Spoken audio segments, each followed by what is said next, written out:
What's going on, Laker fans? Thank you very much for tuning in. Little post game show after the post game show. Probably won't go too long tonight, to be honest with you. Not really kind of a lot of crazy stuff to talk about. Disappointing game across the street at Crypto, but we'll do what it can. So I'll break down the game, the decisions to play LeBron James and Anthony Davis, how yesterday's game affected tonight's game. I think that's safe to say. 11th straight loss for the Lakers against the Los Angeles Clippers, which is kind of just fascinating here. Um, but we'll talk a little bit about that and then what the result of this game is as far as the standings go and everything else. So we got a lot to get into, and I'll do my best to kind of get into it efficiently here. And then we're going to get the hell out of here because it's already 11 o'clock. Okay. So, yeah, this is one way of looking at it, right? We won't play the Suns first round. By the way, that is one way to look at it. If you wanted to avoid the Suns, that's one way to do it. Um, the problem is with the loss, it still opens up a lot of other doors of what can happen, of being in the playing tournament. And, I think we're all trying to avoid the playing tournament as best as we can. Um, okay, let me just kind of tie in a few things here from last night's game and tonight's game. So yesterday I did the post game show after the post game show, and we spent a little time talking about, obviously, the game against the Jazz and the frustration that I had with the Jazz was, they Kessler didn't play, Laurie Market didn't play, Jordan Clarkson didn't play. They had a number of key players that didn't play, and the Lakers played with their food. They were up 14 early, and then before you know it, they're up 10 with a minute and a half to go and almost blew the game. I thought Lakers should have lost the game yesterday, but they won. And thank God they won because, I thought that game had a tremendous effect on this one. So imagine that you played the Utah Jazz yesterday. It was a much tougher battle than it should have been. And you had to play 5 extra minutes to go to overtime. And AD played 42 minutes, and Austin Reeves and Dennis Schroeder played over 40 minutes, and Braun played 38. And imagine if you actually lost that game on top of it with a Clippers team waiting for you here at Crypto. I thought a lot of tonight's game had a little bit to do of what happened last night as well, and the fact the Lakers, flew in 2 a.m., probably arriving out Los Angeles, get back to their place, whatever the case is.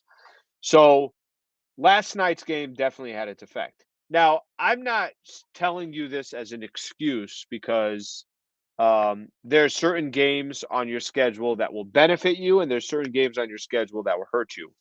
It's you trying to take advantage of a situation and a predicament. Lakers didn't take advantage of that predicament yesterday, came back to haunt them today.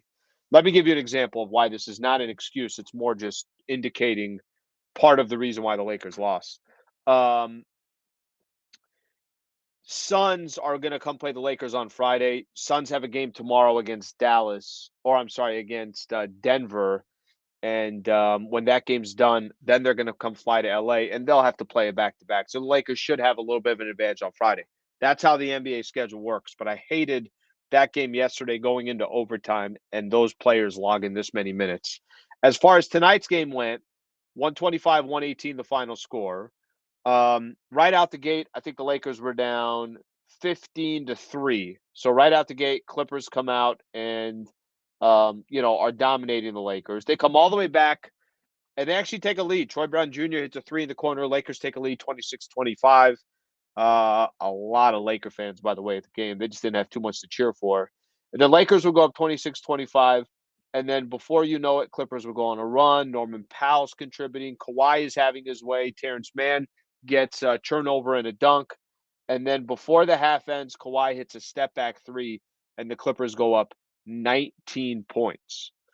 Now you got some decisions to make at halftime, I thought, for the Lakers. LeBron was struggling at the half, only had 3 points. I want to say he was 1 of 6 from the field. Kawhi was doing whatever he wanted. He had 17 points. The decision at halftime was, okay, do you kind of just throw in the towel and say, all right, you know what, this has not happened tonight? Or do you go back and play your guys? So I give the Lakers credit in that third quarter. They fought. LeBron in the second half alone had 30. So as bad as he was playing in the first half, still had 6 turnovers, but 4 of them came in the first half. Bad as he was in the first half, he was a lot better in the second half, and the Lakers just fought. Got it all the way down to 7, I want to say. By the time the fourth quarter started, I want to say it was 11, but fourth quarter starts, and this is the problem that you have, especially when you're playing a good team like the Clippers. When I say good team, um, they're up and down, but for some reason against the Lakers, they're always great. But you dig yourself that much of a hole after you had the long game last night that went to overtime. It's kind of a recipe for disaster. The Clippers hadn't played since Saturday, so the Clippers got to sit Sunday night, nothing. Monday night, nothing. Tuesday night, nothing. And then played tonight. Lakers played 3 games in 4 nights. So they were definitely fresher and definitely had an advantage from that perspective. But the Clippers took advantage of it. Built that 19-point lead. Even every time the Lakers would make a run, next thing you know, you look up at the scoreboard, it's 16-17 again. So um, you could fight as much as you want, but they dug themselves a hole. And I thought, obviously overall for the Lakers, that had a lot to do with it. Let's see what else we got here. It's kind of interesting. Dennis Schroeder struggled 1 of 6. D'Angelo Russell came back. He had 15 points. Some people are asking, why is it Mo Bamba, Lonnie Walker? Mo Bamba was available tonight, which, by the way, is good news. Why didn't he play? I'm sure coach was just kind of going with the guys that he has been using and took his chances playing with just some of the rotation. So overall on the game, I'm going to simplify it. The Clippers took advantage of a Lakers team. They gained a game in the win column, so they're now 42-38. Lakers are 41-39. Um, the Clippers would have to, and the Clippers have the tiebreaker. So the Clippers would have to lose their final 2 games. Lakers would have to win their final 2 games if they are to have a better record than the Clippers. So the chances of that happening probably tough, but that's what this game meant in the NBA standings. I'll get in the standings in a second. Let me read some of your guys' comments here. See what you guys got here. This team is better than the Suns. Maybe with Paul George, it's kind of funny. I feel like people are starting to kind of jump off the Suns bandwagon a little bit. They shouldn't. I think the Suns will be legit. Alan, can you share the blunt with us tonight? Sure, no problem. Whatever you need. No tie, Alan. No tie, brother. No tie. I don't really wear ties anymore. I just kind of go to games, throw the suit on, put a nice shirt on. Scheduled loss. Why did they even play the starters tonight? Bad coaching. Okay, this is a good topic. This is actually a good conversation. Okay, so imagine if the Lakers had a game against the Clippers tonight, and Anthony Davis and LeBron James didn't play. Do you know what every one of these comments would have said? Everyone would have been saying, "How are you not playing these guys in a critical game that could determine the standings, could avoid the play-in tournament?" Everyone would be saying that. And then when they do play them, then I hear the, "Why would you play them?" Um, Look, I would rather have them play, and it's a critical game. Now, if they're not healthy, then don't play them. But if they're healthy and they can go, I'd rather have them play. But it's kind of I feel like that's how it always is for the Lakers. It's like no matter what happens, if you win the game, everybody says it's great. If they lose the game, then everybody's going to find, well, why did they lose? And they're going to point the finger. I would have been very upset if LeBron and Anthony Davis didn't play. That would have been me. If they could go. If they're injured, that's a different story. Please, we have one-on-one at Echo in 15 minutes. Give me 20 minutes. 20 minutes. And then once I get there, you know my routine.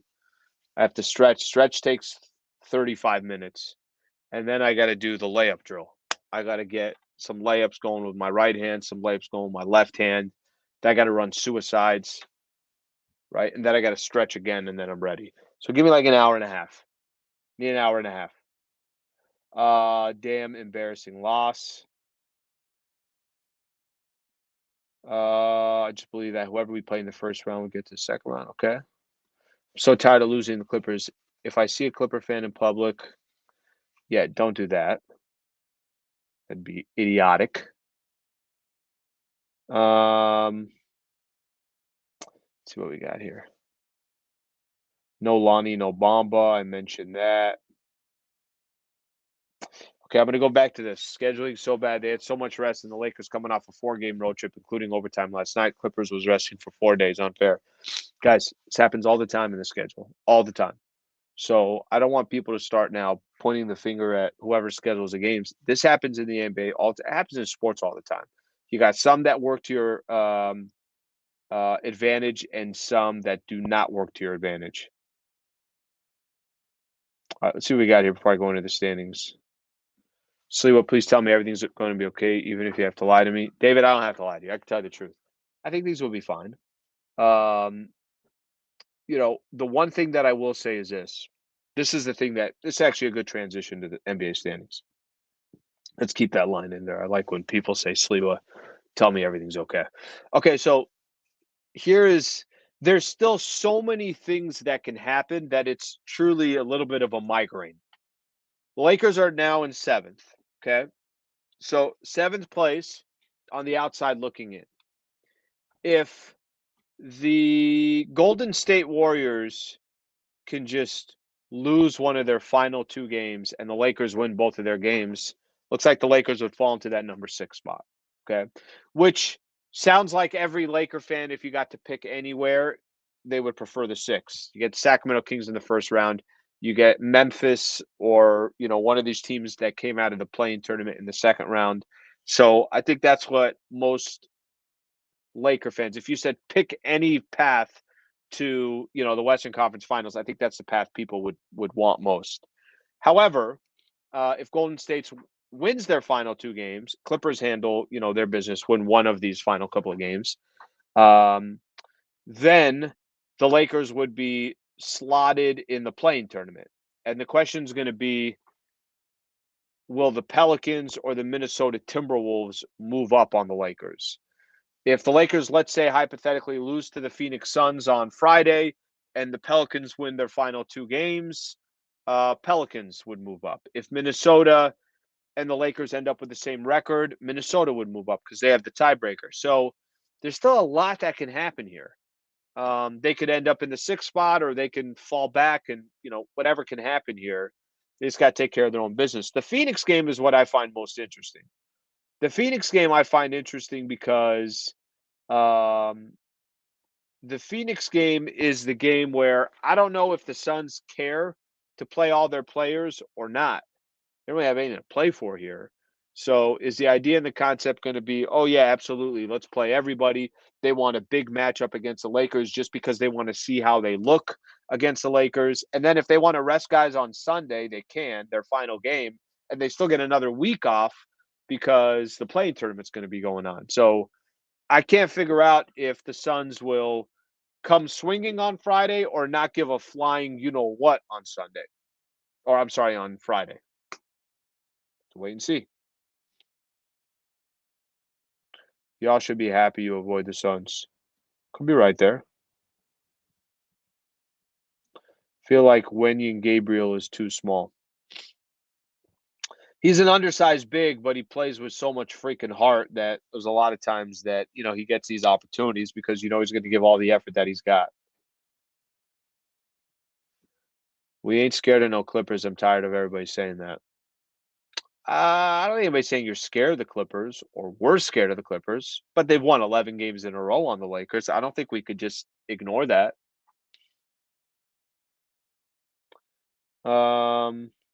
See what else we got here. Sacramento resting everyone versus Golden State guaranteed. Okay, let's say they do that. If they rest everyone against the Golden State Warriors, then there's a good chance they're going to play the Golden State Warriors in the first round. So unless Sacramento would like to do that, unless Sacramento says they'd rather play the Warriors than the Lakers, then okay, I get it. But if they don't want to play the Warriors and would rather play the Lakers, then I would imagine that they're playing that game tough.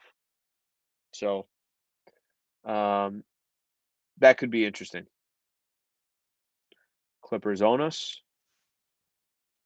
Regular season, they do. Excuses. I mean, which excuse? I had a few of them out there. Can you be more specific on my excuse? If the Suns win tomorrow versus the Nuggets, they clinch the fourth. I could see them load managing. So you're not wrong on that, but even if they don't play, their last game of the season's on Sunday. Let's say they all come out, the Suns play all their guys on Friday, and then decide after that game on Friday that they're done. That means they would get Saturday, Sunday, Monday, Tuesday, Wednesday, Thursday, Friday, Saturday, at least 8 days of rest in between. So see what happens.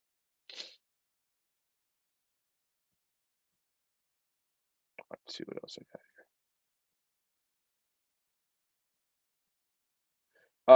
If you guys don't mind too, real quick, if you could subscribe to the channel, greatly appreciate that. A little subscription would be great here. Look, do it because of what streaming twice in less than an hour. Yeah, just subscribe for that reason. Now, I love doing YouTube.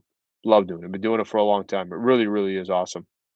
And for 5 years, nobody told me about StreamYard. Look how much easier it is. You sound like a built-in excuse. Me? The hell are you talking about? Tell them the truth here.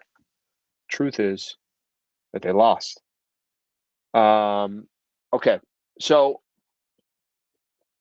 those are some of the different scenarios that played out. The decision on playing LeBron James and Anthony Davis tonight. AD said something that was a little concerning, to be honest with you.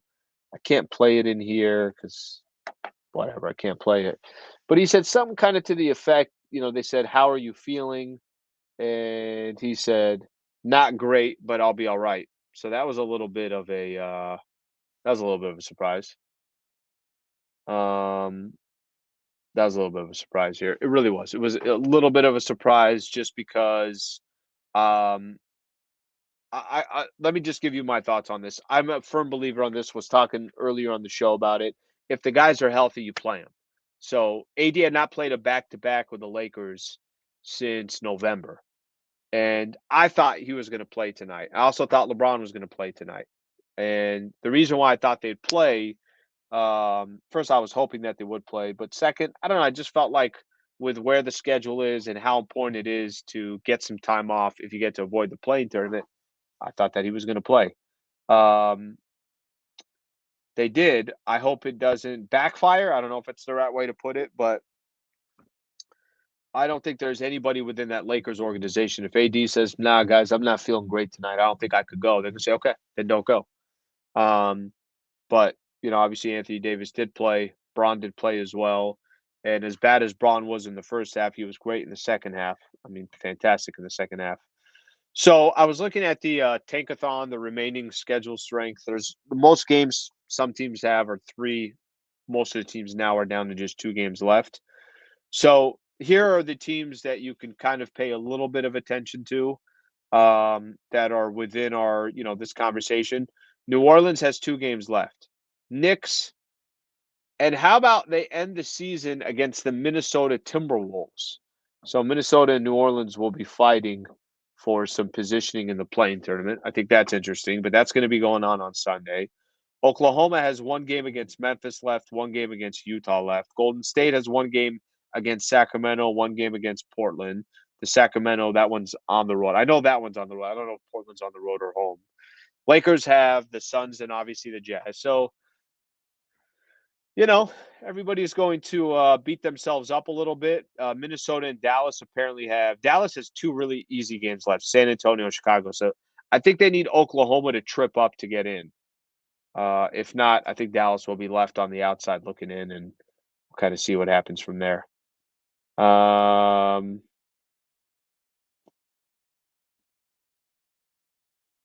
right, Sec, thank you. Looks like Sec is enjoying himself. Um, Somebody's asking, just got here. Have we started? We're actually about done, my brother. We're actually about done. Yo, you guys like it when Russ kept sticking that fake goat's face? What are you doing here, Wes? Is this what you're doing? Just gonna talk nonsense? Talk about your team. even if you're a Clipper fan, you could talk about the Clippers, but put a comment in there that makes some sense that we could do something with. I can make a topic out of that. I could say, "Hey, this is interesting. Hey, you know what? That's a good point from a Clippers fan that joined the conversation." What are we, 9 years old on here? Okay. Anyways, long story short, the Clippers will be Clippers could be interesting, but they got to get Paul George back, right? And if they end up having to play Phoenix in the first round, that's a tough draw for the Clippers. Maybe they just think maybe they just think their depth could hang with them, but the Clippers are just so up and down for me. I don't know what they're going to be on a night in night out basis. I really have no idea what they're going to be on a night in night out basis. Okay, Laker fans, I think that's all I got tonight. I got to go home, get some shut eye, come back tomorrow. I got Lakers talk tomorrow night. Got my show tomorrow morning, and I got Lakers talk tomorrow night. Go 7 p to 8 p. Do the whole thing. Talk like I am, talking about Lakers basketball, and then I will get a chance to throw this up on YouTube and we can take from there. So I appreciate you guys being a part of the show. Please subscribe to the channel if you guys have not. Lakers lose to the Clippers. 11 losses in a row against Clippers. We'll see if we come back on Friday. Take care of the Phoenix Suns. Okay, Lake fans. Appreciate it. Have a good night.